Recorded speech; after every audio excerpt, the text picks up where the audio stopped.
There's multiple outstanding murder cases that we're looking at. I can't get into numbers. There's hundreds of outstanding missing persons occurrences that we're looking at. And like I said, there's even some outstanding, I shouldn't say outstanding, but occurrences where there's been a sudden death. I'm Adrian Gobriel. As we told you earlier on City News Today, right here inside police headquarters, homicide officers confirming they have positively ID'd the remains of 2 additional victims for a total of 3 and laid a 6th first-degree murder charge against alleged serial killer Bruce McArthur. Though, could McArthur have been arrested earlier? As we told you this week on City News, McArthur was convicted of a vicious assault back in 2003 when he hit a male sex worker repeatedly with a metal pipe. Though today, for the first time, homicide detectives and inspectors confirming that when they first started looking at McArthur as a potential suspect in recent months, they never saw any criminal history. Did he have a criminal record when you began investigating him as a suspect? Technically, no.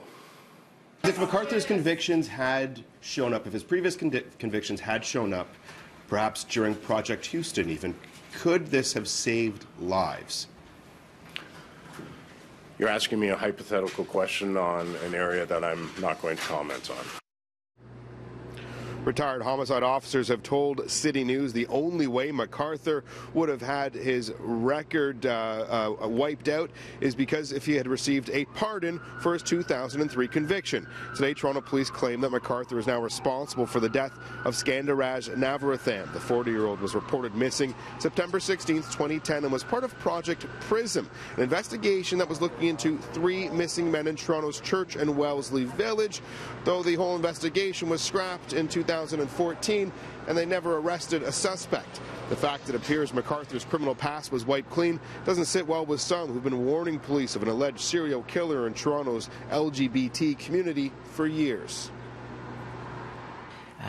If they did catch him earlier, would other men have gone missing, including Andrew, and would they have died? If he was pardoned or not, I think there's still some sort of a record there to say that he had some activity, right, a criminal activity and a violent past. And if they paid attention to that a little bit more, and again, this is where we look at racism. If it was me who had a prior conviction, I don't know if I would have been pardoned or not, number one. Number two, if I was pardoned, I think they would still take a closer look at me, right? And this has been something that, racialized communities have been facing for years. Understandable concerns, though when we did speak with a retired homicide detective this week, he said even if McArthur wasn't pardoned and his record did show up, it may have been difficult for homicide investigators to peg him as a suspect, considering they're likely looking at hundreds of different individuals. Mr. McArthur has now been charged with 1 additional count of first-degree murder. This new charge is in relation to the murder of Skanda Navaratnam. We have now identified the remains of 3 individuals from these planters, number 1 being Andrew Kinsman, number 2 being Sarush Mahmoodi, and number 3 being Skanda Navaratnam. Are there police forces in the GTA working with you on this investigation now? They are, yes. How many others? Internationally, there have been other police forces involved as well. A wide-ranging, telling update from Toronto Police Homicide right here inside headquarters today. I'm Adrian Gobriel. As you just heard, homicide detectives positively IDing the remains of 2 additional victims for a total of 3 and laying a 6th first-degree murder charge against alleged serial killer Bruce McArthur for the alleged killing of Skandaraj Navarathan, who went missing back in September of 2010. Police also confirming the largest homicide investigation in our city's history continues to grow with each passing day.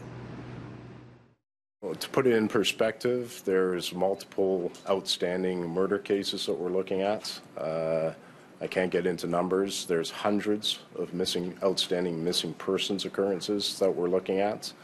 And like I said, there's even some outstanding, I shouldn't say outstanding, but occurrences where there's been a sudden death that we're looking at.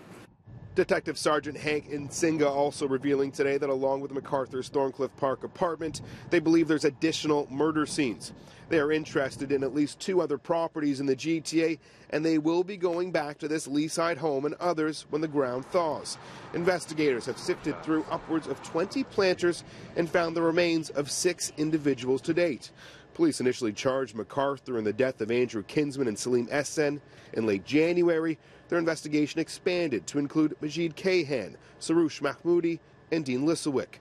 Homicide confirmed they ID'd Kinsman using fingerprints, but had to use dental records to ID Navaratham and Mahmoudi. They're awaiting DNA results to ID the remains of 3 other individuals, though police predicting today that more victims will be unearthed, with the investigation expanding each day as they look at cold cases and work to track McArthur's past as far back as they possibly can. This has been called an unprecedented investigation. You yourself have said there's hundreds of officers involved. How sustainable is an investigation of this size for Toronto Police? How much longer can it go before you start having to pare down resources because just of the sheer amount of officers being used? Depends what we find. As long as we're finding things, it's not getting pared down. It will get expanded. Our deputy chief is here today, and I'll confirm to you that whatever I've asked for, I've received. Manpower is not an issue. The OPP are now involved in the investigation. As you heard earlier, so are police forces in the GTA, across the GTA, as well as international police agencies as they try and trace back some places where McArthur may have traveled to and visited.